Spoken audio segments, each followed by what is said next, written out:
സങ്കീർത്തനങ്ങൾ 50-21 വാക്യം. ഇവ നീ ചെയ്തു, ഞാൻ മിണ്ടാതെ ഇരിക്കിയാൽ ഞാൻ നിന്നെ പോലെയുള്ളവനെന്ന് നീ നിരൂപിച്ചു.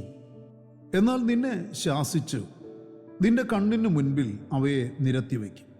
ജീവവചന പ്രഭാത ധ്യാന ചിന്തയിലേക്ക് എല്ലാ പ്രിയപ്പെട്ടവർക്കും സ്വാഗതം. നിരത്തി വയ്ക്കുവാനുണ്ടാകരുത് എന്നൊരു വിഷയമാണ് ഇന്ന് പ്രഭാതത്തിൽ നാം ചിന്തിക്കുന്നത്. കൂടപ്രഭുക്കളെ, ദൈവത്തിൻ്റെ ഹൃദയത്തിലെ പരമമായ ആഗ്രഹം മനുഷ്യൻ ദൈവത്തെ പോലെ ആകണമെന്നുള്ളതാണ്. ദൈവത്തിന് ഒരിക്കലും മനുഷ്യനെ പോലെ ആകാൻ പറ്റില്ല. ദൈവം പാപിയെ സ്നേഹിക്കുന്നു, പാപത്തെ വെറുക്കുന്നു. അവൻ ദീർഘക്ഷമയുള്ളവനായതുകൊണ്ട് പാപിയെ തൽക്ഷണം ശിക്ഷിക്കുന്നില്ല. അതുകൊണ്ട് തന്നെ മനുഷ്യന്റെ ധാരണ ദൈവം ഇത് കാണുന്നില്ല, അവനിത് അറിയുന്നില്ല, ഇത് കുഴപ്പമില്ല എന്ന രീതിയിലാണെങ്കിൽ ദൈവം ശക്തമായ ഭാഷയിൽ പാപം ചെയ്ത മനുഷ്യന്റെ ധാരണയെ ശാസിക്കുന്നു. ഇവ നീ ചെയ്തു, ഞാൻ മിണ്ടാതെ ഇരുന്നത് കൊണ്ട് ഞാൻ നിന്നെ പോലെയുള്ളവനെന്ന് നീ നിരൂപിച്ചു. പ്രിയരെ, ദൈവം ദീർഘക്ഷമയുള്ളവനാകയാൽ പാപിയെ ഉടനടി ശിക്ഷിക്കുന്നില്ല എന്നതാണ് യാഥാർത്ഥ്യം. അവന്റെ ശിക്ഷ വരാനിരിക്കുന്നതേ ഉള്ളൂ. പാപിയുടെ മാനസാന്തരം ദൈവം ആഗ്രഹിക്കുകയും അതിനായി കാത്തിരിക്കുകയും ചെയ്യുന്ന സമയമാണ്. നാം ദൈവത്തെ നമ്മിൽ ഒരുവനായി കാണരുത് എന്ന് ദൈവത്തിന്റെ വചനം ഓർപ്പിക്കുന്നു. ദൈവം പരിശുദ്ധനാണ്. പരിശുദ്ധനായ ദൈവം ന്യായാധിപൻ കൂടിയാണ്. ദൈവത്തിൻ്റെ ദയ, ദൈവത്തിൻ്റെ നീതി, ദൈവത്തിൻ്റെ സ്നേഹം, ദൈവത്തിൻ്റെ കരുണ, ദൈവത്തിൻ്റെ ദീർഘക്ഷമ എന്നിവയെല്ലാം പാപിയായ ഒരു മനുഷ്യന് വേണ്ടി ദൈവം ചൊരിഞ്ഞുകൊണ്ടിരിക്കുന്നവനാണ്. അവയെ ജീവിതത്തിലേക്ക് ഏറ്റെടുത്ത് അനുഭവിക്കുന്ന മനുഷ്യൻ ദൈവത്തോട് നന്ദിയും സ്നേഹവും ബഹുമാനവും ഭയവും ഉള്ളവനായിരിക്കണം. വിടുവിക്കപ്പെട്ട മനുഷ്യൻ ഇതിന് വിപരീതമായി ദൈവത്തെ കോപിപ്പിക്കത്തക്ക നിലയിൽ പ്രവർത്തിച്ചപ്പോൾ പൗലോസ് റോമാലേഖനത്തിൽ കൂടി വിശ്വാസികൾക്ക് മുന്നറിയിപ്പ് നൽകുന്ന ഈ കാര്യം നാം അതീവ ഗൗരവത്തോടുകൂടി മനസ്സിലാക്കി പ്രതികരിക്കണം.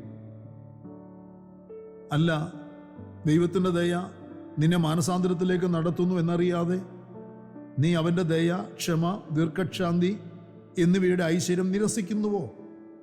എന്നാൽ നിന്റെ കാഠിന്യത്താലും അനുതാപമില്ലാത്ത ഹൃദയത്താലും നീ ദൈവത്തിന് നീതിയുള്ള വിധി വെളിപ്പെടുന്ന കോപ ദിവസത്തേക്ക് നിനക്ക് തന്നെ കോപം ചരതിച്ചു വയ്ക്കുന്നു. റോമലേഖനത്തിൽ അപ്പോസ്തലനായ പൗലോസ് വ്യക്തമായി ഓർപ്പിക്കുന്ന കാര്യമാണിത്.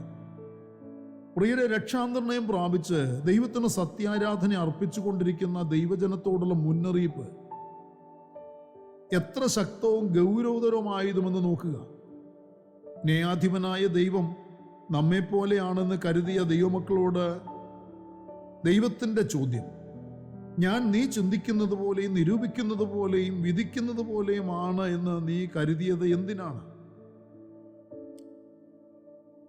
നീ ചെയ്യുന്ന ബാഹ്യമായ കാര്യങ്ങളൊക്കെ ഞാൻ അംഗീകരിക്കുമെന്ന് നീ കരുതുന്നത് എന്തിനാണ് എന്നുള്ള ചോദ്യമാണ് ഇതിൽ കൂടെ ദൈവം ഉയർത്തുന്നത്. ദൈവം എനിക്ക് അനുകൂലം, ഞാൻ പറയുന്നത്, ഞാൻ ചെയ്യുന്നത്, ഞാൻ അനുഷ്ഠിക്കുന്നത് ദൈവത്തിൻ്റെ ഇഷ്ടമനുസരിച്ച് എന്ന് കരുതി നീ ചെയ്യുന്നതൊക്കെയും ഞാൻ നിനക്ക് മുൻപിൽ നിരത്തി വയ്ക്കും. സങ്കീർത്തനം 90 വായിക്കുന്നു, നീ ഞങ്ങളുടെ അകൃത്യങ്ങളെ നിന്റെ മുൻപിലും ഞങ്ങളുടെ രഹസ്യഭാവങ്ങളെ നിന്റെ മുഖപ്രകാശത്തിലും വെച്ചിരിക്കുന്നു. പ്രിയരെ, ദൈവവചനം ഇവിടെ വെളിപ്പെടുത്തി തരുന്നത് ദൈവം അന്ധനും ബധിരനും അല്ല എന്നുള്ളതും നമ്മുടെ പാപപ്രവൃത്തികൾ, നമ്മുടെ പാപചിന്തകൾ, നമ്മുടെ പാപ മനോഭാവങ്ങളൊക്കെ തരംതിരിച്ച് നമ്മുടെ മുൻപിൽ തന്നെ നിരത്തി വയ്ക്കുമെന്നുള്ളതാണ്.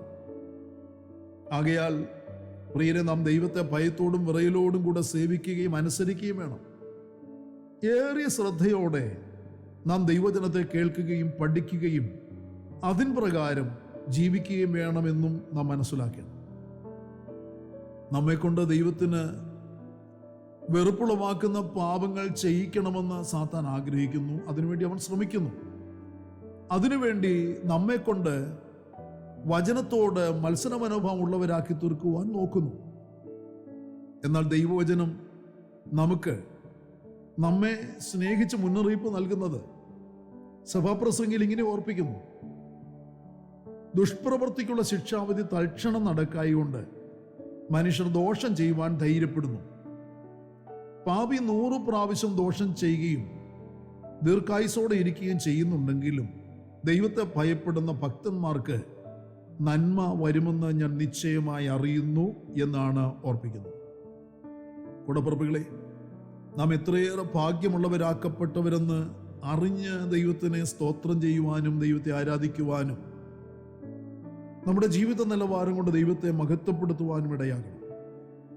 അതുകൊണ്ട് നാം വളരെ സൂക്ഷ്മതയോടെ നമ്മുടെ ജീവിതകാലം കഴിക്കേണ്ടതാണ്. മുന്നറിയിപ്പുകൾ നാം ലക്ഷ്യത്തിലേക്ക് സുഖകരമായി എത്തിച്ചേരേണ്ടതിന് വേണ്ടി നമുക്ക് നൽകി തരുന്നതാണ്. ഇനം തിരിച്ച് നമ്മുടെ മുൻപിൽ നിരത്തി വയ്ക്കുവാനുള്ള അകൃത്യങ്ങളും പാപങ്ങളും ഒന്നും നമ്മോടുള്ള ബന്ധത്തിൽ ദൈവമുഖപ്രകാശത്തിൽ ഉണ്ടാകാതെ സൂക്ഷ്മതയുള്ളവരായി നമുക്ക് വിശുദ്ധ ജീവിതം നയിച്ച് വേർപെട്ട ആരാധന അർപ്പിച്ച് ജീവിക്കുവാൻ ഇടയായിത്തീരും. അതിനുവേണ്ടി പരിശുദ്ധാത്മാവ് എല്ലാവരെയും സഹായിക്കട്ടെ. പ്രാർത്ഥനയ്ക്കായി നമ്മുടെ കണ്ണുകളെ അടയ്ക്കും. പരിശുദ്ധനായ ഞങ്ങളുടെ സ്വർഗീയ പിതാവേ, നല്ല ഈ രാവിലെ സമയത്തിനായി കർത്താവിനെ സ്തുതിക്കുന്നു. കർത്താവേ, ഞങ്ങളുടെ ഒരു വിശുദ്ധന്റെ, വിളിക്കപ്പെട്ടവന്റെ, രക്ഷിക്കപ്പെട്ടവന്റെ ജീവിത നിലവാരം എങ്ങനെയായിരിക്കണമെന്ന് ദൈവത്തിന്റെ വചനം അനുശാസിക്കുന്നത് അതുപോലെ ഏറ്റെടുത്ത് അനുസരിച്ച് ജീവിക്കുവാൻ, ദൈവത്തെ കോപിപ്പിക്കാതെ, ദൈവത്തിന്റെ വചനത്തോട് വിഘടിക്കാതെ ജീവിക്കുവാൻ ഞങ്ങളെ സഹായിക്കണം. അങ്ങയുടെ മുഖപ്രകാശത്തിൽ നിരത്തി വയ്ക്കുവാൻ വേണ്ടി ഞങ്ങളുടെ പാപങ്ങളും അകൃത്യങ്ങളും ഞങ്ങളുടെ ദോഷചിന്തകളും ഒന്നും ഉണ്ടാകാതെ അങ്ങയ്ക്ക് പ്രസാദകരമായ ജീവിതം നയിക്കണമെന്ന് ദൈവത്തിന്റെ വചനം ഞങ്ങളെ ഉപദേശിക്കുന്നു. അതിൻ പ്രകാരം തന്നെ ഇന്ന് പകലിലും ജീവിക്കുവാൻ ഞങ്ങളെ പ്രാപ്തരാക്കണമേ. ഇന്നിൻ്റെ പ്രാർത്ഥനാ വിഷയങ്ങൾ സർവശക്തനെ ശ്രദ്ധയോടെ കേട്ട് ഞങ്ങൾക്ക് മറുപടി നൽകി തരണമേ. ജനം സൗഖ്യം പ്രാപിക്കാൻ, വിടുവിക്കപ്പെടുവാനും ഇടയാക്കണമേ എന്ന് പ്രാർത്ഥിക്കുന്നു. പ്രാർത്ഥന കേട്ടവൻ കൃപയ്ക്കായി സ്തോത്രം. സകലതും ഞങ്ങൾക്ക് വേണ്ടി ജീവൻ തന്ന യേശു കർത്താവിൻ്റെ ധന്യമായ നാമത്തിൽ താഴ്മയോട് അപേക്ഷിക്കുന്ന കർത്താവെ, ദയ തോന്നി കേൾക്കുമാറാകണമേ. ആമേൻ. വാത്സല്യ കൂടപ്പിറപ്പുകളെ, നമ്മുടെ വാഴ്ത്തപ്പെട്ട കർത്താവിൻ്റെ വരവെടുത്തിരിക്കുന്നു. അവൻ്റെ വരവിനു വേണ്ടി നമുക്ക് ഒരുങ്ങി കാത്തിരിക്കാം. മാറാനാഥ.